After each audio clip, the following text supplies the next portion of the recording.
ایک عالم ربانی کہتے ہیں کہ ایک بار میں نے اپنی مجلس کے اختتام پہ یہ دعا کی کہ اے اللہ تبارک و تعالیٰ، آج ہماری مجلس میں جس کا دل سب سے زیادہ سخت ہو اور جس کی آنکھ کبھی تیرے لیے نہ روئی ہو، اور وہ آدمی جو تیری بارگاہ میں سب سے زیادہ گناہ گار ہے، اسے بخش دیا جائے۔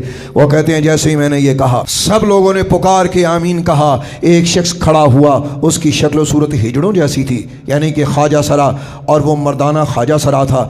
رو کے کہنے لگا، حضرت مجھے تو لگتا ہے کہ یہ دعا آج میرے ہی بارے میں ہوئی ہے، کیونکہ میں ہی ایسا شخص ہوں کہ جس کا دل سب سے زیادہ سخت ہے، اور میں ہی ایسا شخص ہوں جس کی آنکھ کبھی اپنے خدا کے لیے نہ روئی، اور میں ہی ایسا شخص ہوں جو عند اللہ کی بارگاہ میں سب سے زیادہ گناہ گار ہوں۔ تو آپ بھی دعا کیجئے، میں آپ سب لوگوں کی موجودگی میں اپنے اللہ سے توبہ کرتا ہوں۔ وہ عالم ربانی کہتا ہے کہ وہ خواجہ سرا توبہ کر کے چلا گیا۔ رات پڑتی ہے تو میں کیا دیکھتا ہوں کہ میں ایک بہت بڑے میدان میں کھڑا ہوں، اور مجھے غیبی آواز آ رہی ہے کہ اے میرے بندے، تیرا خدا تجھ سے خوش ہوا کہ تو نے ایک گناہ گار بندے اور اس کے مالک میں صلح کروا دی ہے، اور جا کے اس کو پیغام دے دے، اللہ نے اسے بھی بخشا، اللہ نے تجھے بھی بخشا، اور جتنے لوگ تمہاری مجلس میں بیٹھے ہوئے تھے اللہ نے سب کو بخش دیا ہے۔ اللہ کی شان یہ دیکھیے، یہ عالم ربانی اسے ہجڑے کے دروازے پہ جاتا ہے، اور جیسے ہی اس کے دروازے پہ گیا، اس ہجڑے نے دروازہ کھولا، اور دروازہ کھلتے ہی جب اس کی نظر اس عالم ربانی پر پڑی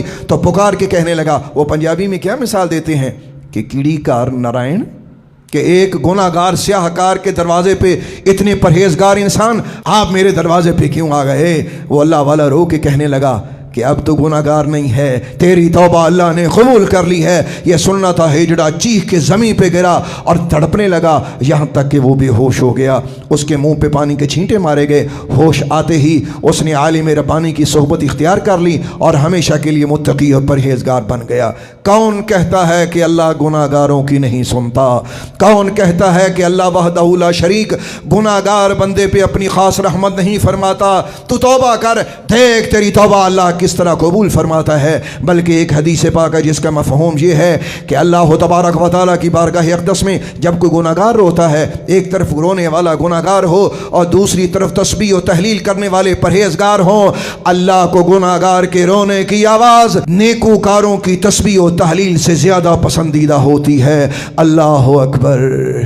تو میرے بھائیوں، کسی کو بھی کمتر سمجھ کے اسے اپنی طرف سے دھتکارا نہ کریں، اور ہمارے معاشرے میں اکثر ان لوگوں کو نظر انداز کیا جاتا ہے، لیکن یاد رکھیے اگر اللہ بخشنے پہ آئے تو وہ کسی کو بخش سکتا ہے، اور پکڑنے پہ آئے تو وہ کسی کو پکڑ سکتا ہے۔ ایک اللہ کے ولی کو بعد از وصال کسی شخص نے خواب میں دیکھا۔ اس نے کہا، حضرت آپ کے ساتھ کیا معاملہ ہوا؟